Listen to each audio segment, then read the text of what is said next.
সালাম আলাইকুম। আমার সাথে আছে রিজন ভাই।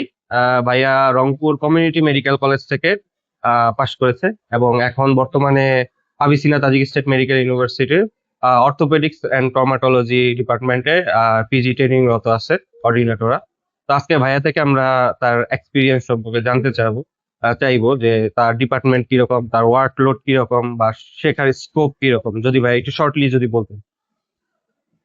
আসসালামু আলাইকুম। প্রথমেই আল্লাহর কাছে প্রশংসা জানাচ্ছি যে আমরা এখানে আসতে পেরেছি। বিশেষ করে আমি অর্থোপেডিক্সে এসেছি। আমাদের অর্থোপেডিক ডিপার্টমেন্ট আল্লাহর রহমতে সবাই খুবই কোঅপারেটিভ এবং কাজ শেখারও অনেক স্কোপ আছে। আর এরা খুবই ফ্রেন্ডলি এবং এখানে হিউজ পেশেন্টও থাকে।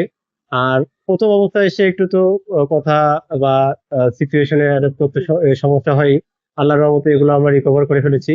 এবং এক কথা বলতে গেলে যে এত সুন্দর একটা পরিবেশে আসতে পারবো, এটা না আসলে বোঝা যাচ্ছিল না আর কি। তো আলহামদুলিল্লাহ সব মিলায় ভালো আছে। আর ভাই আপনাদের ওয়ার্কলোডটা কিরকম, মানে আপনাদের ডিউটি টাইম বা ট্রেনিং টাইমটা যদি ডিউটির টাইম 8টা থেকে 2টা। আর রবিবারে বন্ধ থাকে এখানে। আর 8টা মানে 8টাই, 8টার পরে আসতে যাবে না, আবার 2টার আগে যাওয়া যাবে না। আর কাজের অনেক স্কোপ এবং এবং তারা খুবই হেল্পফুল কাজ শেখানোর জন্য আর কি। আর এভাবে ভাই কোনো নাইট ডিউটি বা আদার্স কোনো? এখন পর্যন্ত নাইট ডিউটি যায়নি, তবে আমরা দ্রুত ভাষা শেখার চেষ্টা করতেছি। যদি ভাষাটা শিখে যেতে পারি তাহলে আমরা নাইট ডিউটি ইনশাল্লাহ পাবো আর কি।